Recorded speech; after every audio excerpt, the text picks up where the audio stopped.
Hi everybody. Today I pulled out what I believe is my oldest t-shirt among the ones that I still will wear.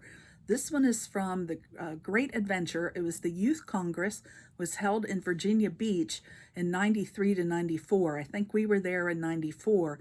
I was serving a church in Ardmore, Pennsylvania, and I was leading the youth group, and the youth group went down to this event. It was held over a weekend at a hotel, so it was kind of like a national youth gathering, but in miniature.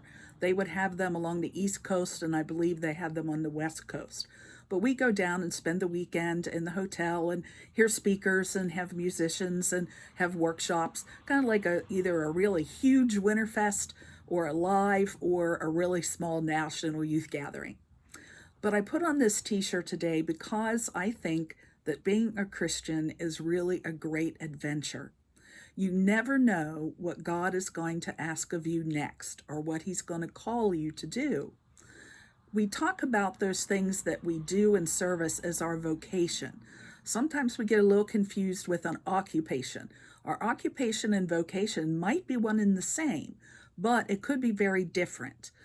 Somebody might be a librarian as their occupation or their profession, but their vocation is helping people to learn to read, doing literacy, or it might be something completely different, like knitting prayer shawls for people, all kinds of ways to serve. It might be going over to PAL to help with the lunches. That would be their vocation, not their occupation. Well, hopefully, in confirmation, we're giving you more tools to think about your vocation and maybe as well as your occupation. The word vocation comes from a Latin word. It's vocare, which means to call. And that means that it's the work that a person is called to by God. So yesterday we had some of those questions, that who, what, where, when, why, and how. So I was thinking about them again. As we're thinking about this great adventure that we're on as Christians, we can ask ourselves, who? Who will I be as a Christian? And then what? What kind of Christian will I be? Or maybe what will my story be?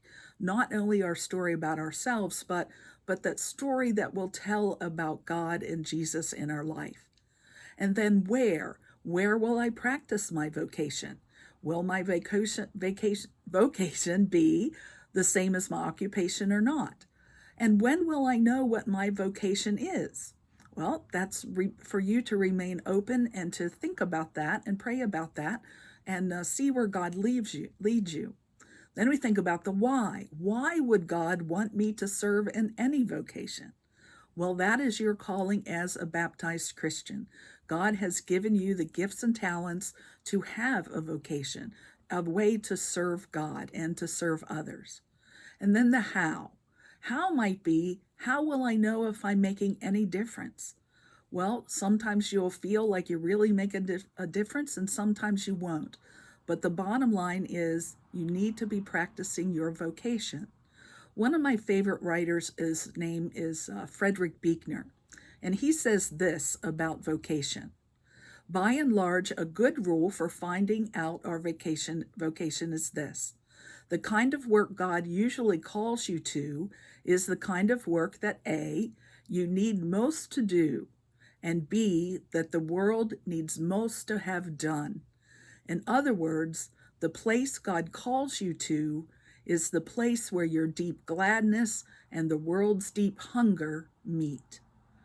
So as we continue through our confirmation process, and as you continue your life in faith, keep thinking about that. Where are those places that God is calling me? Where are those things and those places that I feel a great passion for? And that is where you'll find the place that God is calling you.